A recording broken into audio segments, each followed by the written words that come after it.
അത് തന്നെയാണ് ഞാൻ ചോദിച്ചത്. ഇയാൾ കൊടും ക്രിമിനൽ എന്നുള്ള കാര്യത്തിൽ സംശയമൊന്നുമില്ല.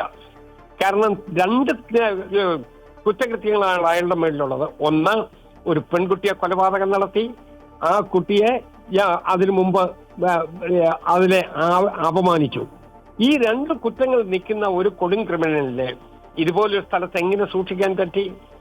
അയാള് സംശയാതീതമായി തെളിയിക്കാൻ കഴിഞ്ഞിട്ടില്ല എന്ന കുറ്റകൃത്യം തെളിയിക്കാൻ കഴിഞ്ഞിട്ടില്ല എന്നുള്ള കാരണത്താലാണ് അയാളെ സുപ്രീം കോടതി വിട്ടത്. അതിന്റെ അർത്ഥം കുറ്റകൃത്യം ചെയ്തില്ല എന്നല്ല, സംശയാതീതമായി തെളിയിക്കാൻ പറ്റിയില്ല. അത് കാരണം അത് പ്രോസിക്യൂഷനെതിരെയുള്ള ആക്ഷേപമാണ്. സംശയാതീതമായി തെളിയിക്കേണ്ടതാരാ? പ്രോസിക്യൂഷൻ. എന്തുകൊണ്ട് തെളിയിക്കാൻ പറ്റിയില്ല എന്നൊരു ചോദ്യം കോടതി തന്നെ ചോദിക്കുകയാണ്. അതിന്റെ ആനുകൂല്യത്തിലാണ് അയാൾ പുറത്ത് ഇപ്പോൾ വധശിക്ഷയിൽ നിന്ന് രക്ഷപ്പെട്ടത്. ഇപ്പോൾ അയാൾ ജയിലിൽ നിന്ന് തന്നെ രക്ഷപ്പെട്ടു.